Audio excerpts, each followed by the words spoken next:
Okay, let's just dive right in. This idea. Are we living in a simulation? Could everything around us just be code? It sounds pretty wild, doesn't it? Straight out of a movie. Totally. But, before you just dismiss it, it's worth knowing this isn't just some fringe theory anymore. That's right. It's actually getting serious attention from, well, all sorts of thinkers. Futurists, tech people, even physicists and mathematicians. Yeah, people like Elon Musk have talked about it. So we're going to really unpack this today. Try and get our heads around the simulation hypothesis, look at the arguments from our sources, and figure out what it could all mean, hopefully without needing a mental reboot afterwards. It's a fundamental question, isn't it? We're not just tinkering around the edges of reality here. We're asking if the whole thing is constructed. Exactly. The core idea, as our sources lay it out, is that our entire universe, physics, history, even what we feel might just be an incredibly advanced computer program, run by someone or something way beyond us. Kind of like the game The Sims, but, infinitely more complex and detailed. Right. And you're one of the Sims, just living your life, totally unaware it's all simulated. It's properly mind-bending. And this concept really gained momentum, as you mentioned, with Nick Bostrom back in 2003. He put forward this statistical argument that's, well, hard to ignore. The statistical thing. Yeah. Tell us about that again. So Bostrom's point, basically, is this. If any advanced civilization gets to the point where they can create truly convincing conscious simulations, Okay. and if they're likely to run, lots of them, maybe for research or history or whatever, Right. then the sheer number of simulated realities would likely vastly outnumber the one original base reality. So statistically. Statistically, the odds shift. It becomes much more probable that we find ourselves inside one of the many simulations rather than the single original one.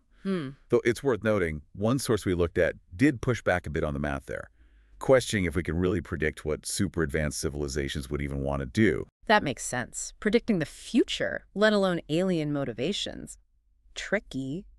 But what really gets me is how scientists are engaging with this, not just philosophers, physicists. Why? Seriously. Absolutely. And not just talking about it, but thinking about how you might, theoretically, test it.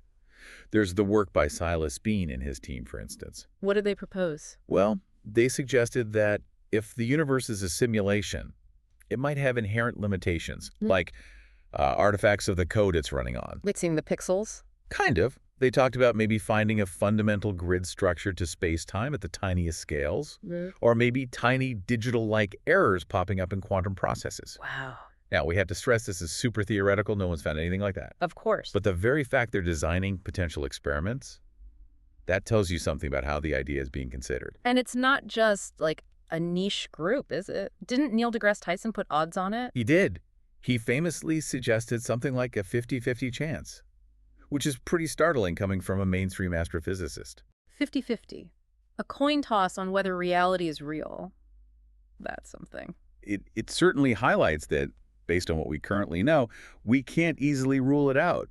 It forces us to admit the limits of our understanding, really. Okay, let's shift gears slightly. Yeah. What about those weird little everyday things like déjà vu? Everyone gets that. Right. Or those strings of coincidences that seem just too perfect. Exactly. Too neat. Some people look at those and think, maybe they're glitches. Glitches in the matrix, so to speak. The video game analogy works well here. When a game freezes for a split second or something weird repeats itself. Yeah, like lag. Exactly. So the idea is maybe déjà vu, or those odd coincidences, are like tiny hiccups in the simulation's code. Our source mentioned the black cat in the Matrix, that kind of repeated anomaly signaling something's up. It's a compelling metaphor, even if it's just that. But then there's the elephant in the room. Consciousness. We still don't really know how it works scientifically. That's one of the biggest mysteries, absolutely. And the simulation idea offers a completely different perspective on it. How so? Instead of consciousness arising purely from biology, perhaps it's more like sophisticated code. Or maybe it's what they call an emergent property of incredibly complex data patterns within the simulation. Emergent property? Like how complex patterns arise from simple rules? Precisely.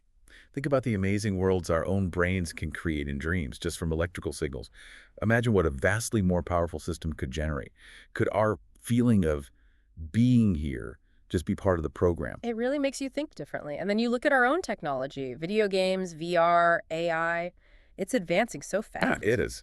The realism we can achieve now compared to, say, 20 years ago, is astounding.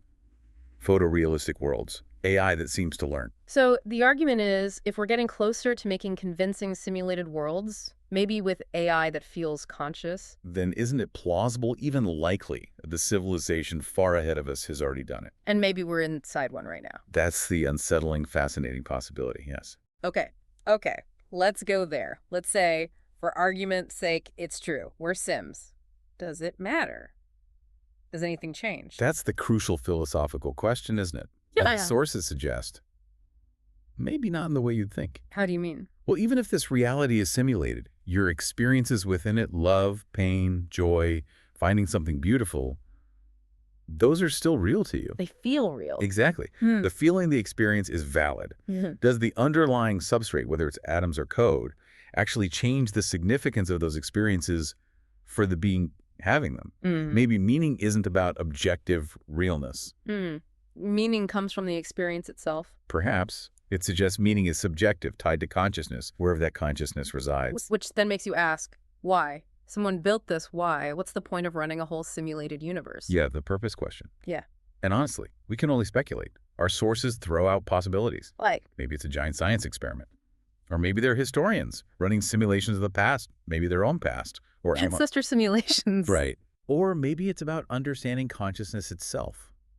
Or, maybe it's just entertainment. A very, very advanced form of entertainment. Or a test. Like seeing how we behave ethically. That's another idea mentioned, testing moral frameworks. But the truth is, if there is a simulator, their motives might be completely beyond our comprehension. It's kind of terrifying thinking we might just be data points in someone else's experiment. It can definitely feel that way. There's an unease there. But there's also something else, isn't there? Almost liberating. Yes, that's the other side of it. If reality isn't fixed, if it's potentially code, maybe it's more malleable than we think. Like the rules aren't quite as rigid. Perhaps.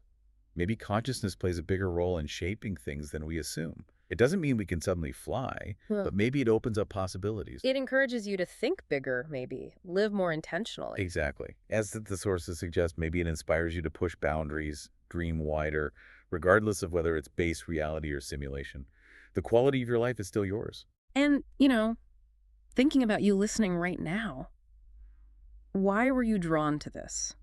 Why click on this deep dive? Maybe you've had that feeling sometimes that something's just a little off. Or maybe you just lie awake wondering about the big questions. Or you're just curious. Which is great. Whatever the reason, just engaging with this idea, asking the question, that's powerful in itself, whether we ever get proof or not. It definitely stretches the mind. It forces you to examine your assumptions about everything. So, yeah, we probably won't get a definitive yes or no answer today, or maybe ever. The truth about whether we're in a simulation, it's likely to stay elusive. But maybe the answer isn't the most important part. Maybe the value is in asking and being willing to question something so fundamental. It opens things up. Definitely. It expands our perspective on the universe and our tiny, maybe simulated, maybe not, place within it. So here's something to take away, something to mull over. The next time you experience something really strange, that moment of intense déjà vu or an impossible coincidence, remember the simulation idea. Pause on that possibility for a second. But also, consider this. What if that weird feeling isn't just a system glitch? What if it's a hint? A nudge suggesting that maybe, just maybe, you have a bit more influence, a bit more agency in shaping your reality than you realize.